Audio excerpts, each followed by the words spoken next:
I'm Andrew Moran, Liberty Nation's economics editor. Very, very rocky. Death by government. Drain the swamp. Hello and welcome to another installment of Liberty Nation's Swamponomics videocast. I'm Andrew Moran, Liberty Nation's economics editor. This week, America's unofficial debt of $200 trillion. The 2024 election cycle has been relatively quiet on the national debt and budget deficit. Sure, both presidential candidates have presented revenue-raising or tax-cutting public proposals, but neither heavyweight challenger for the top seat has unveiled serious measures to rein in America's $35 trillion national debt, which might even be $36 trillion by the time you watch this video. But if neither person's even thinking about the $35 trillion news hanging around Uncle Sam's neck, then they certainly are blind to the $200 trillion unofficial debt the nation faces in the coming years. While all the focus is on the debt clock, not too many folks in Washington are considering this avalanche of IOUs that is poised to swallow the world's largest economy in the coming decades. So what exactly does this unofficial debt consist of anyway? Well, they are the unfunded long-term liabilities and expenditures. The most notable are Social Security, Medicare, and Medicaid. They comprise nearly all of the $200 trillion that will eventually come due. Is this a napkin estimate from some armchair economist? Nope. These are actual figures from the federal government. The first report comes from the 2024 Old Age Survivors Disability Insurance, or OASDI, Trustees Report.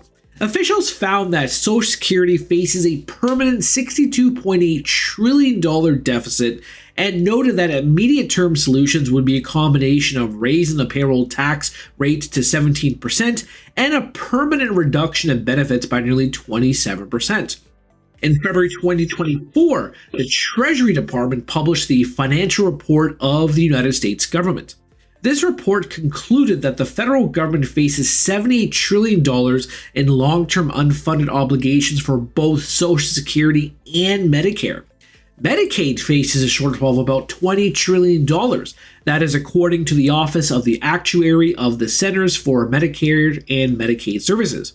A decade ago, the U.S. Senate Budget Committee projected that the Affordable Care Act contributed at least $17 trillion in unfunded obligations for federal health programs over a 70-year horizon. The numbers add up rather quickly. While the United States faces immediate fiscal challenges, the long-term issues will be a tough mountain to climb. And remember, these are federal numbers. U.S. state and local governments have their own long-term unfunded liabilities and expenditures too. Pensions alone are short nearly $2 trillion. Meanwhile, is there a fix to America's ocean of red ink? Can we just grab the plunger of fiscal responsibility? Realistically, no. However, there have been instruments presented that could mitigate a crisis. Boston University economist Lawrence Kotlikoff, who has appeared on Swamponomics TV before to discuss the potential collapse of Social Security, has proposed various solutions. His most notable one is phasing out the existing Social Security system while paying off all accrued obligations to existing retirees and current workers and replace it with a fully funded progressive retirement account system. But of course, nobody in Washington has an appetite for this type of work. The only talking point emanating from either campaign is that Social Security will not be touched. The magical power of self-delusion inflicts both parties. Is it any wonder why polls suggest that millennials do not expect to see Social Security benefits in their lifetime? Even if they do, the funds will not be enough to cover the necessities of life. Oh no, you know what that means? Here comes a new and massive entitlement program that will add more unfunded long-term obligations to Uncle Sam's ledger. It's called a basic income guarantee.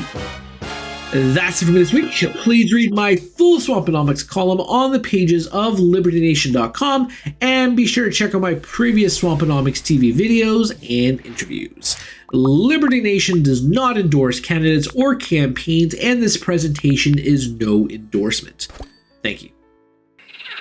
I'm Andrew Moran, Liberty Nation's economics editor. Very, very rocky. Death by government. Great